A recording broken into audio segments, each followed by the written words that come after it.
Ya es viernes y la información no para, mi querido Juan María Naveja, ¿cómo estás?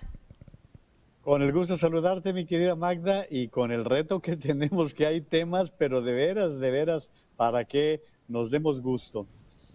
No, hombre, reto para empezar, si te parece, y para dar un repaso rápido por el tamaño de la impunidad que se vive en el país. Lo hemos platicado en algunas otras ocasiones. Ayer hablábamos en torno al asunto de la prevención, de qué se está haciendo para combatir delitos como la extorsión, y hoy, retomando el asunto de la extorsión, es importante el analizar también, Juan María, qué es lo que está pasando en torno a la impunidad. ¿No te parece que es sumamente delicado el hecho de que haya una mínima denuncia en torno a este tipo de delitos? Leía el dato hace unos momentos que compartía un investigador aquí con el equipo de Mega Noticias en entrevista, y bueno, hablaba que solamente 4 de cada 100 víctimas de extorsión son las que van y terminan presentando esa denuncia para que se pueda posteriormente investigar el delito. A ver, mi querida Magda, te voy a platicar dos hechos que tengo muy cercanos y vivos, hechos Cuéntame, puntuales. Se te escucho. presenta la denuncia hasta las últimas consecuencias y luego piden que la persona asaltada, afectada, vaya e identifique al sujeto frente a frente, ni siquiera con una pared de geisel, no, no, no, no, no, frente a frente. ¿Quién rayos va a hacer eso cuando sabe que puede ocurrir una réplica? Magda, creo que tú lo debes de saber porque tienes una amplia experiencia en el periodismo. Normalmente una persona una casa que es asaltada, le repiten el asalto. Por eso no es saludable que se den los domicilios de los negocios, de los lugares que son asaltados, porque siempre el asaltante, siempre el ladrón va a ver qué más quedó. Entonces, y la impunidad se va ejerciendo en la medida en que la gente dice, ¿y para qué denuncio? ¿Para qué denuncio si me va a ir peor? Si voy a correr riesgos. Es que ese es el problema, que tenemos una estructura de impunidad producto también de los arreglos que existe entre autoridad, entre policías, porque lamentablemente la gente te lo dice. Qué triste, mi querida Magda, que muchas veces la gente dice, pues le tengo más miedo a los policías que a los rateros, ¿no? Digo, Claro, no se vale claro, y decirlo, que ¿no? Pero así es, ¿no? y que en muchas ocasiones son las mismas autoridades las que están coludidas, pero totalmente, ¿no? Ayer que platicábamos también acerca de este tema, se analizaba una vertiente que es sumamente interesante, ¿no? El qué pasa, por ejemplo, al interior de los penales, cuando se sabe que de los penales es de donde proviene la mayor cantidad de llamadas. Forzosamente tiene que haber una colusión, ¿no? Estás hablando de que por qué carambas tienen equipos celulares adentro de los penales, ya en donde hay objetos que no deberían de estar permitidos al interior. Mira, yo llevo por lo menos 3 llamadas de ese tipo y vieras qué desahogadas me he dado. No, no, las palabras que no se me ocurrían, ahí se me ocurrieron cuando se han presentado ese tipo de llamadas. Pero una de las primeras veces sí me asustaron, ¿eh? Porque tú vas dando la información, Magda. Tú vas dando la Así información y es. te van llevando, son tan hábiles que te van sacando los datos. No te lo puedo decir que siempre me fue. Es más, a mí hace como un año me hicieron una extorsión con una tarjeta bancaria que lo único que pude decir cuando el banco me dijo, bueno, pues usted les dio la información, dije, pues por tarugo me merezco que me pase esto y más, mi querida Magda. Exactamente, y es que ya tienen unos mecanismos que qué bárbaros, qué habilidad, ¿no? Caray, el asunto es que se tiene que investigar, se tiene que dar con los responsables y se tiene que acabar con ese nivel de impunidad que tenemos actualmente porque bueno, hasta parece que de pronto se ensañan con las víctimas. Sí, no, y lamentablemente es que eso es lo que sucede, que a un atraco viene siempre un seguimiento. Y lo que comentábamos ayer, lo del cobro de piso, eso es permanente. Entonces la gente ni modo que se esté cambiando de casa cada que sufre este tipo de cosas o que esté cerrando Pero y ¿en dónde abriendo está la falla, negocios. Juan María? No se puede. Bueno, ¿En pues la dónde ves la falla está falla? en que no hay castigo. La falla es que no hay castigo, la falla es que existe una impunidad, la gente no tiene confianza en las instituciones, primero para la denuncia, y luego no existe un proceso, porque luego, ¿qué es lo que sucede, Magda? A ver, te asalta un sujeto que a la semana, a los días, allí anda en plena libertad.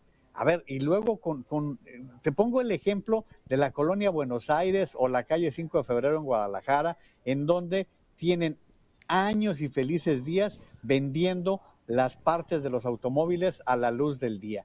Y dices tú, bueno, oye, pero ¿qué no se dan cuenta las autoridades? No pueden terminar con esos atracos. Ahí están a la vista. Muchas veces te están robando la pieza en una esquina y no tienes que regresarte a comprarla. O sea, es que esa es la problemática que tenemos, es que hay un círculo vicioso que muchas veces, sí, por supuesto, sí ha habido una lucha por acabar con la impunidad, por luchar contra el crimen organizado, pero desgraciadamente no es suficiente. No hemos logrado que las policías municipales, porque cuando hablamos de ese tipo de cosas, estamos hablando de la delincuencia común, no estamos hablando de otro tipo de delitos que implican otro tipo de cosas, pero Claro. estamos hablando de los pequeños grupos que atracan en las ciudades, en las poblaciones. Claro que ya en otros niveles, pues es cuando se trata precisamente el cobro de derecho de piso, el secuestro, la extorsión, todo lo que estamos comentando. Oye, Juan María, y de colofón, como cada día que no nos pueden faltar algunos otros temas también de interés, el presidente Andrés Manuel López Obrador ya se reunió de manera virtual con su homólogo de Estados Unidos, con Joe Biden, para poder dialogar de lo que ya hemos comentado de esta novena Cumbre de las Américas, de iniciativas prioritarias que pueden liderar en la región. Y bueno, la Casa Blanca informó que los mandatarios también hablarían sobre la cooperación en temas importantes, en materia de migración, esfuerzos también para el desarrollo de Centroamérica, competitividad, además del crecimiento económico, seguridad, energía, importantísimo energía, y cooperación económica. ¿Cómo la ves, Juan María, de esas reuniones que pues de pronto no se sabe mucho, porque en gran medida a veces es especulación, pero se termina sabiendo conforme va avanzando el tiempo? Mi querida Magda, después de la doblada de Trump del fin de semana allá en Ohio, había las condiciones para tener un encuentro de altísimo nivel entre los dos mandatarios. Lo que sabemos a través de Ariel Mustazos, quien es un corresponsal mexicano con base en Washington, es que el presidente de México pidió que la conversación fuera telefónica y no virtual como se había pactado en un principio, porque tenía que viajar, Magda. ¿Crees que hay algo más importante en este momento que atender la situación económica del país, la situación migratoria del país? Ayer estuvo el presidente de la República destapando corcholatas, perdiendo Pues es que depende de qué todo intereses el estés día. hablando. Depende de qué Pues es que los intereses estés intereses, hablando, porque si te vas por el lado del viaje y demás, pues por supuesto, tenía que ir a revisar el asunto del Tren Maya, ¿no? pues sí, pero nada más que hay miles, millones de mexicanos que están pasando situaciones sumamente complejas. Decía Jen Psaki, la vocera de la Casa Blanca, que no hubo amenazas de parte de Biden, que fue una plática que se centró particularmente en el tema migratorio. Mira, Magda, en este momento el presidente Biden tiene un problema muy serio por la cláusula 42. Es una cláusula Así que es. se estableció con el asunto de la pandemia y eso Ujú, ujú. permitía que se hicieran regresos de inmediato de aquellos migrantes que entraban a los Estados Unidos y que no tenían documentos. Esta cláusula ha permanecido hasta la fecha, pero el presidente Biden está pidiendo que se derogue.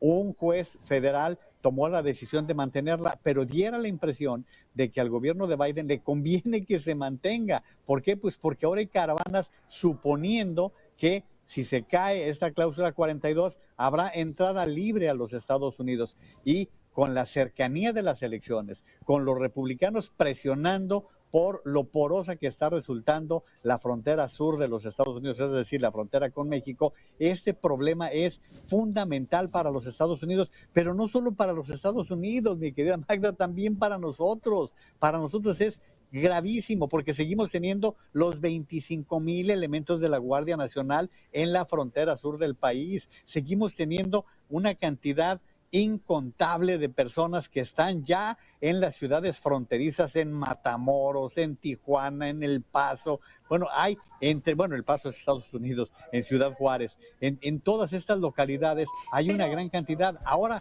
lo reciente ha sido los ucranianos, mi querida Magda, que han estado llegando a Tijuana. Oye, Juan María, pero ¿no te parece que realmente el problema es que no se ha logrado tejer un pacto migratorio integral? O sea, sabemos y el problema de la migración no es una situación de hoy, es un problema que se viene arrastrando desde hace muchísimos años. El asunto del título 42 fue bien importante porque recibió también muchas críticas, hay que decirlo, ¿no? Se decía que era totalmente violatorio de los derechos humanos de los migrantes, que se estaban regresando estos migrantes, o los estaban regresando, mejor dicho, perdóname, a México sin necesidad de que atravesaran por un proceso adecuado sobre su situación migratoria, ¿no? Pero pues el problema ahí está y se sigue acumulando e insisto, no han podido atacar el problema de fondo o verdaderamente darle solución. Y lo que viene sucediendo ahora es que además de los migrantes, que mira, que vienen ahora hasta de Brasil, estamos hablando de venezolanos, de cubanos, que primero se fueron a Chile, se fueron a Brasil y ahora están tratando de llegar a los Estados Unidos. Estamos hablando, por supuesto, de salvadoreños, hondureños, guatemaltecos, pero sobre todo de mexicanos. Se rompió la tendencia que teníamos de que eran más los que regresaban que los que se iban. Nuevamente son más los mexicanos que se están yendo a buscar la solución a sus problemas económicos en los Estados Unidos. Tienes esa realidad. Esto te lo están diciendo los especialistas, quienes están llevando la problemática de la migración. Y entonces, a ver, señor Biden, ¿dónde nos juntamos? Nos juntamos 24 horas con los especialistas que se necesiten. ¿Por qué? Pues porque es prioritario resolver este problema de la migración. Y como tú decías, lo soltaste con toda esa jiribilla que le caracteriza a Magda Bastida. Dijiste lo de la energía. ¿Tú crees que se me iba a escapar? No, mi querida Magda. La energía es otro temita que seguramente deslizó por allí Joe Biden. Eso lo puedes tener completamente seguro.